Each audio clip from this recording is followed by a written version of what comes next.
Once upon a time, in the beautiful city of Asaba, lived a woman whose name was Perpetua. She was so confident, and her mouth was as sharp as a knife.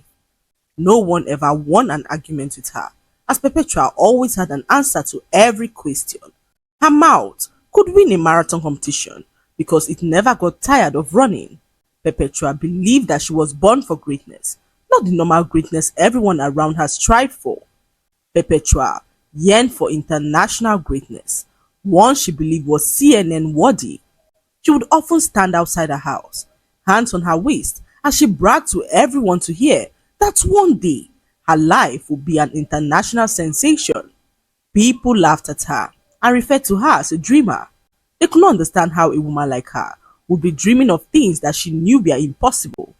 Her fiancé Jide was a man who never believed in empowering women. He never subscribed to the idea of marrying a woman whose dream was bigger than his. Jide was the kind of man who believed that a woman should dream small. He would always ask why women strive to be better than their men when they are not the head of the family. To him, submission was a woman allowing her husband outshine her, even when she had all it took to be better. Many wondered what he was doing with a woman like Perpetua, who not only dreamt big, but used every opportunity to proclaim how big her dreams were. Jide did not subscribe to the idea of marrying a woman whose future was brighter than his. So, whenever Perpetua talked about her dreams, Jide frowned and asked why she always loved to stir trouble. Which one is CNN? Which one is international fame?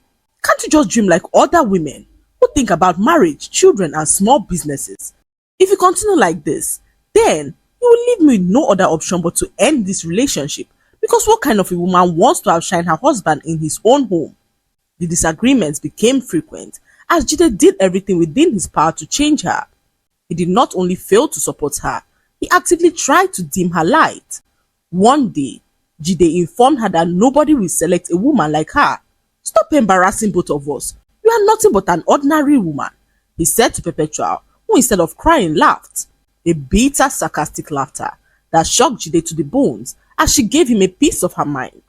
"Jide, my problem is not you doubting me. My problem is you believing that your doubt is my reality. Any man who believes a woman should dim her light to make him feel better is nothing but a weak man."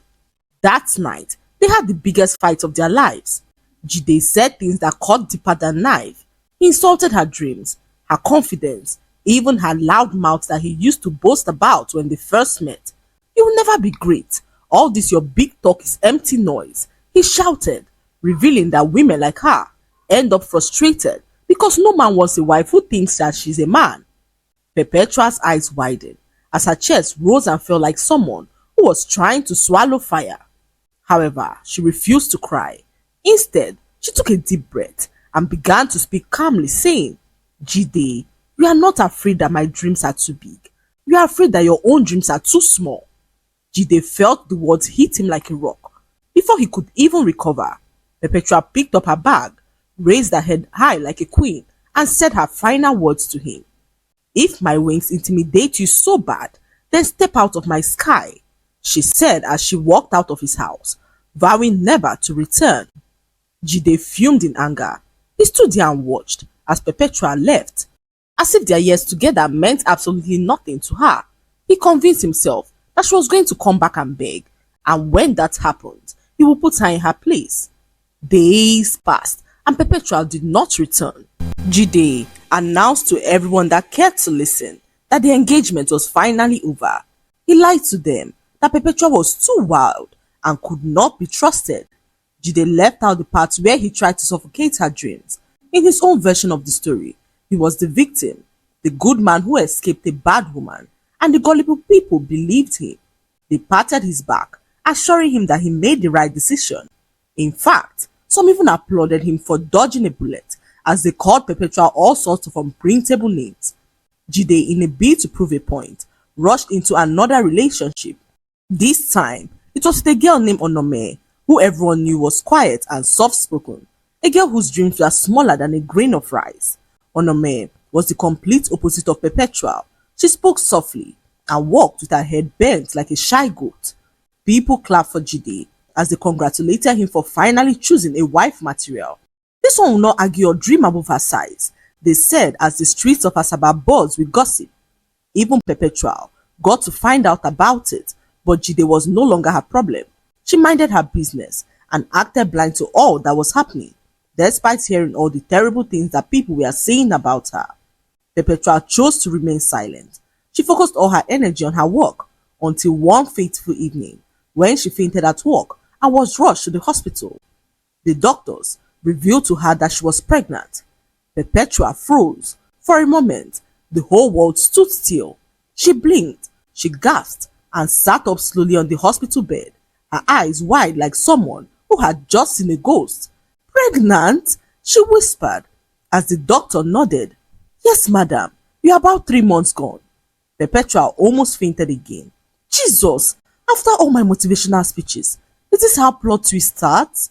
She pressed her palms on her face as she groaned loudly. Even the nurse looked at her with pity, shaking her head as if to say that life had humbled another lioness. By the next morning, Asaba had scattered. The news spread with the speed of light. Perpetua is pregnant? Ah, the same one that was shouting CNN? Kai and Jide is with Onome now. People mocked her so openly as they even gossiped to her hearing. She was forming international woman. Now see her, with baby in her stomach and no husband. She better start dreaming about diapers instead of CNN. Perpetua ignored them. Her silence began to confuse everyone. Some expected her to break down and cry. Others expected drama. Some hoped that she would go back to Jide and beg, but Perpetual did none of the above. She ignored everyone and focused on the work that paid her. Perpetual did not allow her pregnancy to stop her. She pushed on. Even as Jide denied being the father of the child, he labeled her a loose woman, a woman who slept with several men when they were together. Jide stood boldly in public and told anyone who asked that he had no hand in the pregnancy. He said it with so much confidence, the confidence of a man who had washed his hands in public like Pontius Pilate. People swallowed his lies like cold zobo. Neighbors shook their heads dramatically. So the child is not even Jide's child? Ah, Perpetua don't forehand though. She was shouting greatness. Now, look at her life. Perpetua heard everything, every word, every whisper, every insult, but she said nothing. She would walk past them with her round belly, her shoulders high, her head bowed, like a pregnant queen returning from battle. Some women even blocked her on the walkway. "Oh yeah, tell us the truth," one asked boldly. "Who owns the baby? Who impregnated you?" Perpetual simply smiled and replied, "The father will know when the child starts flying." They stared at her confused as she walked away, leaving them shocked with her sharp mouth. One afternoon, Mama Oju, the famous gossip of the compound, stopped her at the gate. "With this your big stomach, how will you chase CNN?" she asked loudly, hands on her waist. "Who will carry the baby for you when you are chasing all those your big dreams?" Perpetual smiled calmly and replied, "When the baby comes, she will go with me and both of us will fly past all of you." Mama Oju laughed so loudly that the sponge she wore as wig almost fell from her head. She watched in shock as Perpetua ignored her and walked into her house. Months passed and Perpetua walked until her legs could barely carry her. And one hot afternoon, while Asaba's sun roasted the street, her water broke. Perpetua screamed in a way that she had never done before. They rushed her to the hospital and the nurses rushed her to the delivery room. Moments later, a beautiful baby girl was born with bright eyes, fierce energy and a cry that sounded like victory. The nurses smiled and asked, "Madam, what name should we put on her birth certificate?" Perpetua sat up with pride, wiped her sweat, lifted her chin and declared boldly that her daughter's name was Aeroplane. The entire room froze. "Aeroplane?" The nurses repeated slowly, hoping that they heard wrongly. Another nurse dropped the pen as the others gasped in confusion. "What kind of name is that?" the doctor asked as Perpetua smiled and held her baby close and began to speak. "Do you see anybody celebrating when a keke passes or when a bus passes? No, but when an aeroplane passes, everyone looks up. My child must be a high flyer." The nurse had no strength to argue. She simply wrote Aeroplane on the birth certificate, shaking her head like a gatesman who had seen too much in life. The news spread across Asaba faster than Harmattan fire, as the people could not believe that Perpetual, named her own daughter Aeroplane. Children laughed and sang with the name. Aeroplane, aeroplane, little baby aeroplane, fly us to London to visit the king. Aeroplane, aeroplane, little baby aeroplane, fly us to London to visit the king. Mama Patricia, the woman who sold pepper soup at the junction, gossiped with her friend, saying, "Let me not be surprised if our next child will be named Helicopter." But Perpetua carried her daughter with pride, announcing to anyone that cared to listen that her child was destined for international greatness. Months later, on one evening, the landlord called a compound meeting because someone poured dirty water in the compound. As everyone gathered, Perpetua walked in carrying Aeroplane in her arms. Before she could even sit, the landlord's wife, Madame Felicia, a woman whose gossip had no break, pointed at Aeroplane and said loudly, "Everyone see, our aeroplane has landed oh." People burst into laughter as another added jokingly, "Please, let's all be quiet before this aeroplane takes off and hits our roof." The people laughed as another asked her a question that got everyone rolling. "Perpetua, hope you will not one day paint your child white and draw windows on her body." The whole compound laughed as if the meeting was a carefully planned rehearsal. Perpetua simply smiled, crossed her legs and said to them, "Laugh now, but when Aeroplane starts flying internationally, I will tell her not to carry any of you as luggages." Silence swallowed the compound as Perpetua stood up and left the meeting, grateful for the strength that she had to face any kind of mockery. However, the people were not ready to back down now. In fact, the mockery began to grow worse as Aeroplane grew into a beautiful young girl. One morning, at the popular town market, Perpetua took Aeroplane to go buy some vegetables. As she bent down to pick fresh ugu, Mama Neddy, the notorious fish seller with a mouth that ran faster than her business, began to shout to the hearing of everyone, "Ah, see our baby Aeroplane oh! Perpetua, abeg hold her well before she takes off and enters my fish." The entire market burst into laughter as another woman selling tomatoes began to laugh, saying, "Perpetua, please tell your baby not to fly near my store. My tomatoes cannot survive her turbulence." Perpetua, seeing what they were doing, smiled and replied them, saying, "Don't worry, when she flies, she will be too high to see ordinary tomatoes." The laughter died immediately, as if NEPA had just taken the light. She carried Aeroplane and walked away with the confidence of a woman who knew her future was bigger than all their insults. They arrived home moments later, and Aeroplane asked her mother a question that touched her in her soul. "Mommy, why don't I have friends? The children around, they don't play with me." Aeroplane asked softly, her eyes watering with tears. Perpetua froze. Those simple words pierced her chest like a spear. She swallowed hard and knelt down in front of her daughter as she pulled her close. "My baby, come," she said gently as Aeroplane moved closer, her innocent eyes glistening with questions that Perpetua was not ready to answer. "They say my name is somehow," Aeroplane continued, her little voice cracking. "They laugh at me, Mommy. They sing songs. Mommy, is my name bad?" Perpetua's heart broke.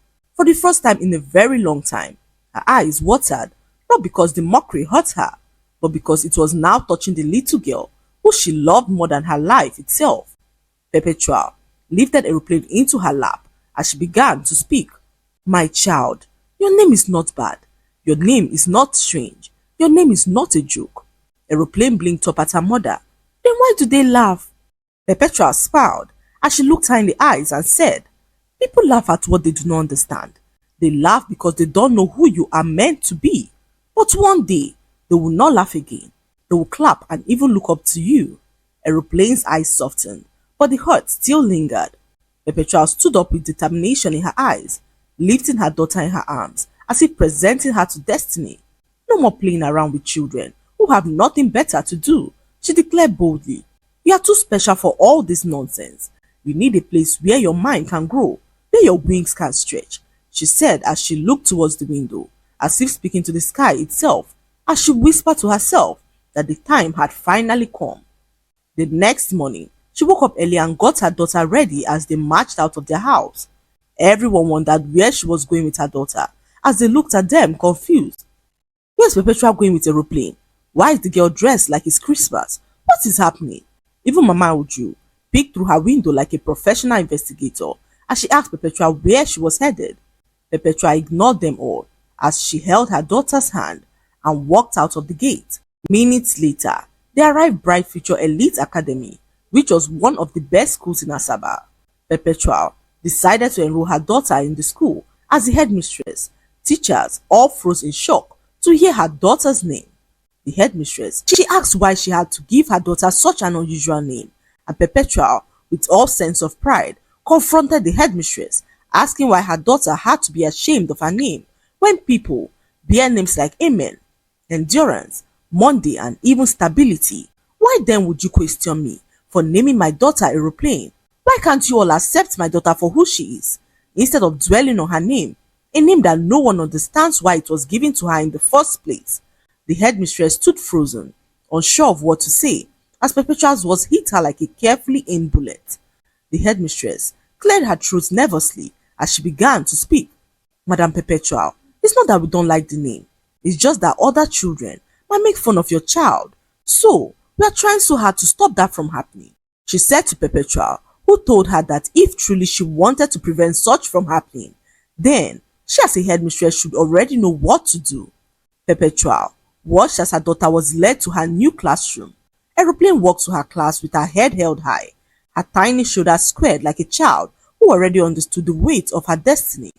The teachers watched her go, whispering softly amongst themselves. Some murmured, confidence dey her body o. This one no be ordinary child at all. With this kind of mother, she cannot fear anything. Perpetual stood by the corridor, her arms folded across her chest, silently praying that her daughter would not break under pressure. She peeped through the classroom window, and her heart tightened. The children stopped what they were doing and stared at Aeroplane. A boy whispered loudly, "Is it true your name is Aeroplane?" Another added, "Can you fly?"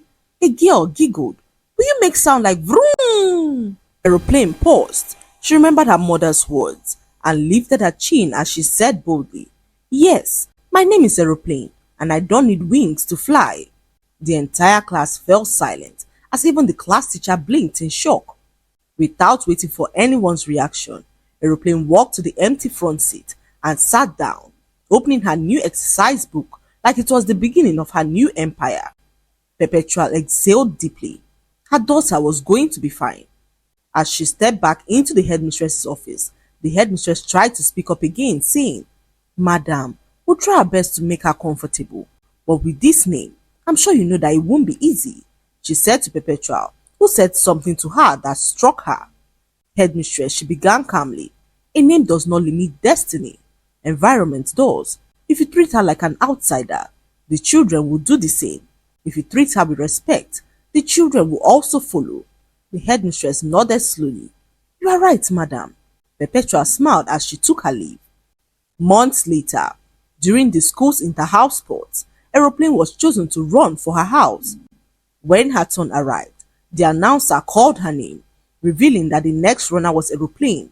Everyone's ears stood up like a donkey as they watched to see how fast she could run. The poor girl ran as fast as she could, but still she came last. Spectators sighed deeply, disappointed, as they began to murmur amongst themselves. "So the Aeroplane we're expecting to fly is Kukuma trekking." Perpetua was so furious to hear this. "You people should shut up. My Aeroplane does not run on ground. She flies and soars." Years passed, and all efforts by Perpetua to build her daughter's confidence failed. Aeroplane grew into a shy teenager, always embarrassed whenever teachers called out her name during roll call. One afternoon, the school principal called Perpetua for a meeting. "Madam," the principal began gently, "your daughter is brilliant, but this name is affecting her confidence." Perpetua dropped her bag dramatically as she asked her how hard it was to tell the other children to mind their business and face their books instead of facing her daughter's name. Perpetua snapped, her voice ringing through the office like a bell. The principal sighed deeply, as though she had rehearsed this conversation all night. "Madam Perpetua," she said slowly, "the issue is not just the student. Aeroplane herself, she is struggling. She hardly speaks in class. She refuses to join group work. She sits at the back every day. This is not the vibrant girl we saw when she first came." Perpetua's heart dropped. For a moment, she could not breathe. Her heart broke to realize how vile others were towards her daughter. She returned home that evening, worried as she thought of what to do. Little did she know that destiny had a strange sense of humor. One day, a huge aviation company held a nationwide competition for young science students. The task was to design a mini aircraft. Asaba held their local round of the competition. Schools gathered as children built their several aircrafts. However, one student's own stood out. She used broomstick, rubber and carton, and when the judges asked her name, she hesitated for a moment before revealing to them that her name was Aeroplane. The entire hall burst into laughter, but the judges stared at her model in amazement. "This thing, it actually flies," one judge exclaimed as the glider soared across the hall. To her utmost surprise, her aeroplane won the first prize. The entire hall erupted, not with laughter this time, but with applause. The same children who used to mock her name were now running towards her, touching the plane as though it was made of gold. Aeroplane stood there excited as they announced that she had advanced to national and international level. Before anyone could understand what was happening, Aeroplane became the youngest winner of an African Junior Aviation Award. CNN interviewed her, BBC carried her story, even newspapers published her story on the front cover saying, "A girl named Aeroplane becomes young inventor." Asaba scattered with excitement. Even those who mocked her earlier began to brag and call her their own. "She's our daughter, our own Aeroplane." When Aeroplane returned from Abuja, the entire city trooped out like she was the president, and Perpetua wore her biggest gala and stood proudly beside her daughter as Aeroplane stood before the crowd, cameras flashing, journalists pushing to interview her. Every single person who once mocked her felt bitterness rise in their throats like spoiled bitter leaf. She looked at all the people who once laughed at her, including her father Jide, who denied being her father. Now he stood here, claiming to be her father. However, Perpetua did not spare him a glance. Her daughter looked at him with calm eyes and began to speak. "Sir, my father is the one who believed in me." The crowd gasped as Jide staggered back, drenched in regret, and for the first time in Asaba history, the city bowed its head because the woman who they once mocked, the child they laughed at, had flown higher than all of them put together. They learned their lessons the hard way, never to look down on anyone in life. The lessons to be learned from this story is that destiny does not bow to mockery, and greatness does not require anyone's permission to shine. People will laugh at what they do not understand. They will doubt what they cannot see, and they will insult what threatens their own smallness, but their laughter changes nothing. When God writes a person's story, even those who mock them will one day clap for them.